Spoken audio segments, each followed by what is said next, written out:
Assalamualaikum warahmatullahi wabarakatuh. Saya Izatun Nafsi, jurusan Ilmu Administrasi Negara Universitas Negeri Padang. Di sini saya akan menjelaskan tentang pemberdayaan masyarakat. Pemberdayaan adalah upaya untuk membangun daya itu dengan mendorong, memotivasi, dan membangkitkan kesadaran akan potensi yang dimiliki serta berupaya untuk mengembangkannya. Sedangkan masyarakat merupakan kelompok manusia atau individu yang secara bersama tinggal di suatu tempat dan saling berhubungan.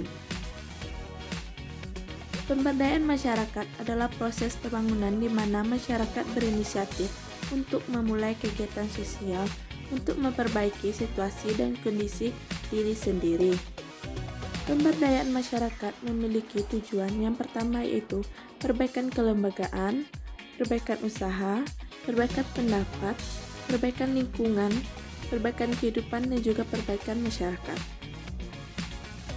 Prinsip pemberdayaan masyarakat yang pertama yaitu prinsip kesetaraan, mengedepankan kesetaraan kedudukan masyarakat dengan lembaga yang melakukan program pemberdayaan. Masing-masing pihak yang terlibat saling mengakui kelebihan dan kekurangan sehingga dapat saling bertukar pengetahuan, pengalaman, dan dukungan. Prinsip yang kedua yaitu partisipasi. Program akan berhasil menstimulasi kemandirian masyarakat jika bersifat partisipasif. Artinya, masyarakat ikut merencanakan, melaksanakan, mengawasi, dan mengevaluasinya.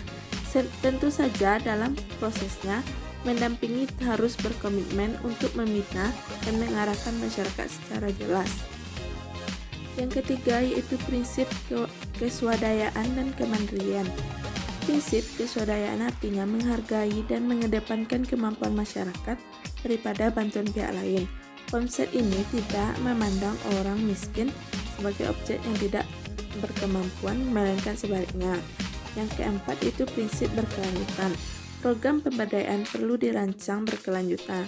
Di awal, pendamping memang memiliki peran yang lebih dominan, namun secara perlahan peran mereka akan makin berkurang sebab masyarakatlah yang diharap mampu mengelola kegiatannya sendiri.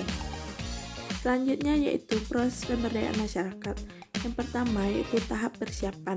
Pada tahap ini ada dua tahapan yang harus dikerjakan yaitu yang pertama penyiapan petugas yaitu tenaga pemberdayaan masyarakat yang bisa dilakukan oleh community worker, dan yang kedua yaitu penyiapan lapangan yang pada dasarnya diusahakan dilakukan secara non-direktif. Yang kedua yaitu tahapan pengkajian. Proses pengkajian dapat dilakukan secara individual melalui kelompok-kelompok dalam masyarakat. Hal ini petugas harus berusaha mengidentifikasi masalah, kebutuhan yang dirasakan, dan juga sumber daya yang dimiliki klien.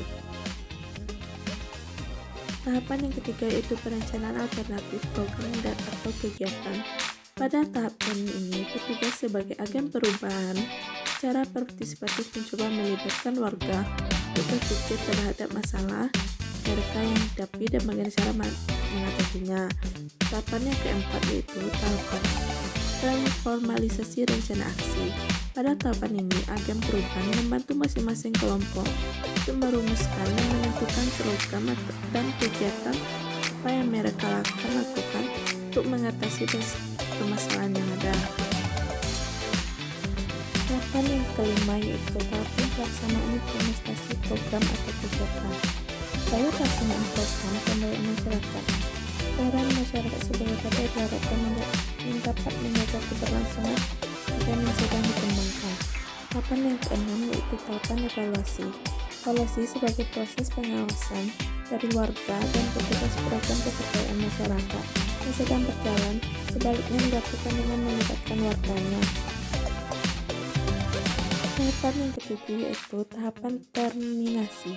Tahapan terminasi merupakan tahapan pemutusan hubungan secara formal dengan komunitas sasaran.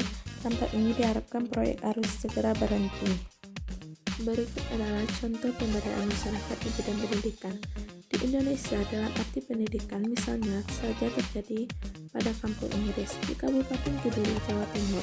Kampung ini sebenarnya adalah desa yang biasanya pada awal terbentuknya tidak mengenal sama sekali bahasa Inggris yang berkembang di sana. Dalam perjalanannya, namun Nama kampung Inggris dipelopori oleh Mr. Cullen sebagai pendiri sekaligus pemilik tempat tertulis di kampung Inggris.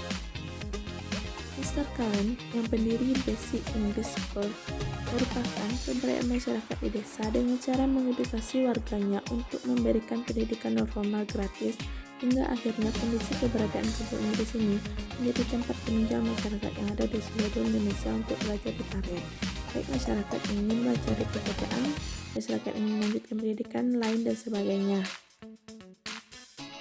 Contoh selanjutnya yaitu di bidang pertanian. Indonesia sebagai negara agraris memiliki berbagai keunggulan dalam bidang pertanian. Keunggulan ini kemudian dilakukan pada masyarakat. Salah satu contohnya ialah adanya tanaman hidroponik yang dilakukan oleh salah satu organisasi petani muda. Organisasi ini memberikan solusi di wilayah perkotaan untuk tetap membuat tanaman-tanaman yang berkualitas. Baiklah, mungkin hanya itu yang dapat saya sampaikan. Saya ucapkan wassalamualaikum warahmatullahi wabarakatuh. Terima kasih.